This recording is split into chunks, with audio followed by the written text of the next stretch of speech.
In 1956, a documentary by Jacques Cousteau won both the Palme d'Or and an Oscar award. This film was called Le Monde du Silence, or The Silent World. And the premise of the title was that the underwater world was a quiet world. We now know, 60 years later, that the underwater world is anything but silent. Although the sounds are inaudible above water, depending upon where you are and the time of year, the underwater soundscape can be as noisy as any jungle or rainforest.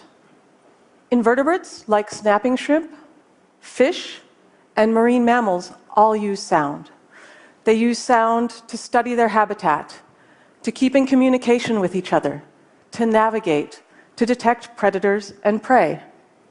And they also use sound by listening to know something about their environment.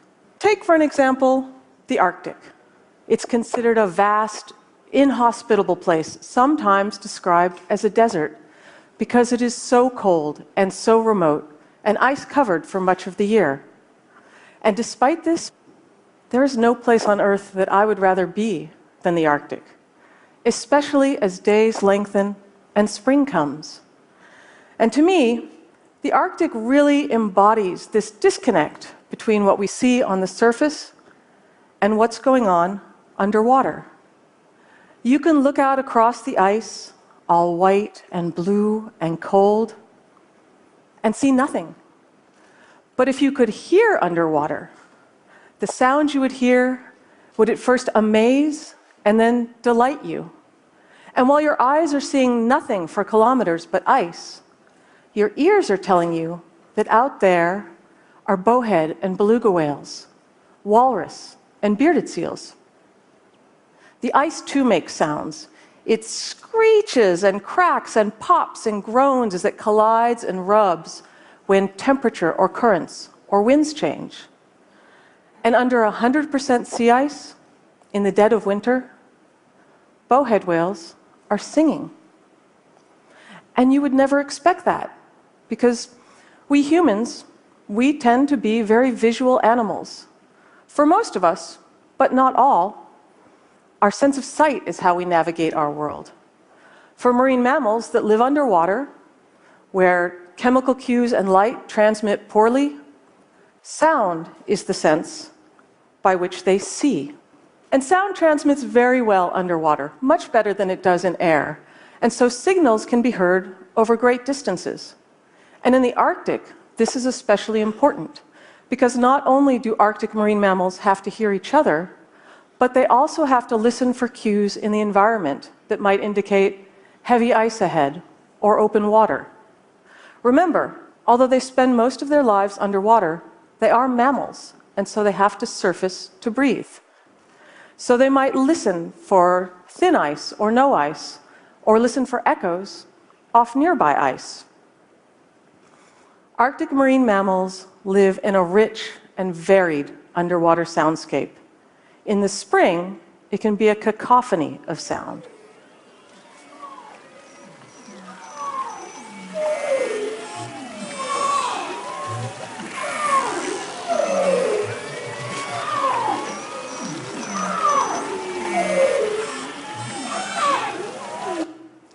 But when the ice is frozen solid, and there's no big temperature shifts or current changes, the underwater Arctic has some of the lowest ambient noise levels of the world's oceans.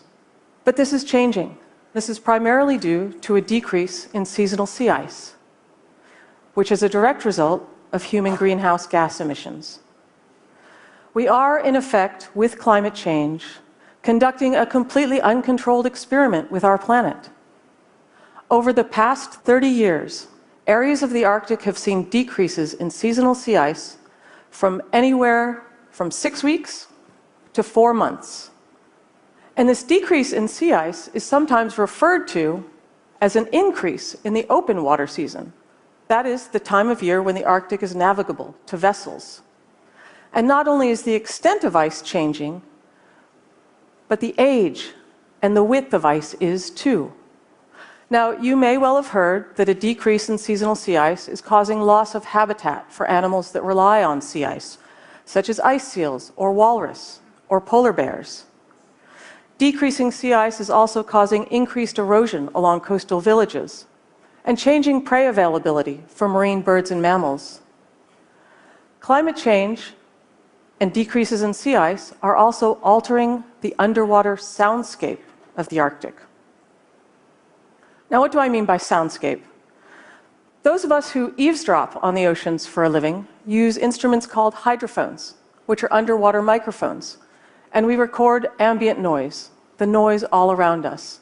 And the soundscape describes the different contributors to this noise field. And what we are hearing on our hydrophones are the very real sounds of climate change. And we are hearing these changes from three fronts: from the air, from the water, and from land. First, air. Wind on water creates waves. These waves make bubbles, the bubbles break. And when they do, they make noise. And this noise is like a hiss or a static in the background. Now, in the Arctic, when it's ice covered, most of the noise from wind doesn't make it into the water column because the ice acts as a buffer between the atmosphere and the water. And this is one of the reasons that the Arctic can have very low ambient noise levels. But with decreases in seasonal sea ice, not only is the Arctic now open to this wave noise, but the number of storms and the intensity of storms in the Arctic has been increasing. All of this is raising noise levels in a previously quiet ocean. Second, water.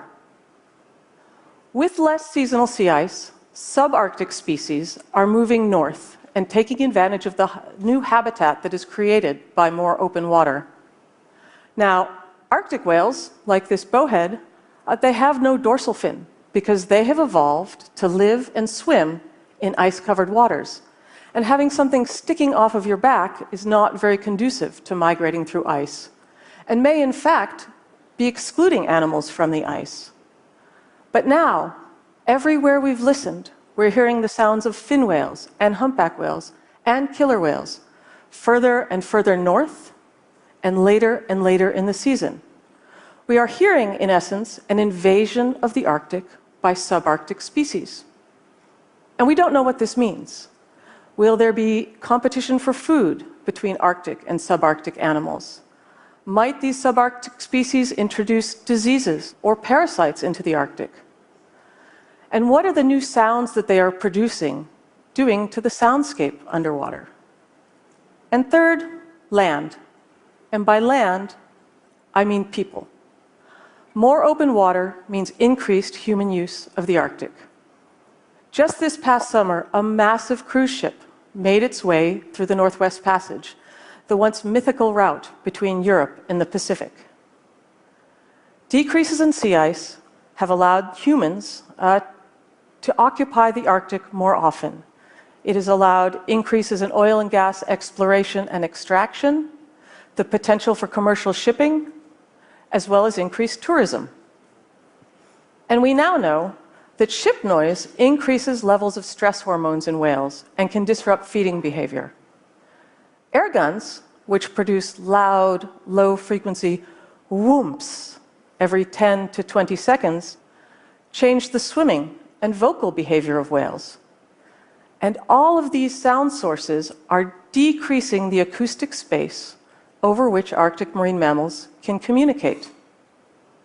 Now, Arctic marine mammals are used to very high levels of noise at certain times of the year. But this is primarily from other animals or from sea ice. And these are the sounds with which they've evolved. And these are sounds that are vital to their very survival. These new sounds are loud and they're alien. And they might impact the environment in ways that we think we understand, but also in ways that we don't. Remember, sound is the most important sense for these animals. And not only is the physical habitat of the Arctic changing rapidly, but the acoustic habitat is too. It's as if we plucked these animals up from the quiet countryside and dropped them into a big city in the middle of rush hour. And they can't escape it. So what can we do now?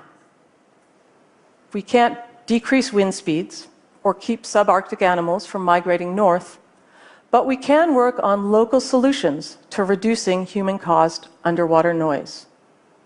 One of these solutions is to slow down ships that traverse the Arctic, because a slower ship is a quieter ship. We can restrict access in seasons and regions that are important for mating or feeding or migrating. We can get smarter about quieting ships and find better ways to explore the ocean bottom. And the good news is, there are people working on this right now. But ultimately, we humans have to do the hard work of reversing, or at the very least, decelerating human-caused atmospheric changes. So let's return to this idea of a silent world underwater. It's entirely possible that many of the whales swimming in the Arctic today, especially long-lived species like the bowhead whale, that the Inuit say can live 2 human lives, it's possible that these whales were alive in 1956 when Jacques Cousteau made his film. And in retrospect, considering all the noise we are creating in the oceans today, perhaps it really was the silent world. Thank you.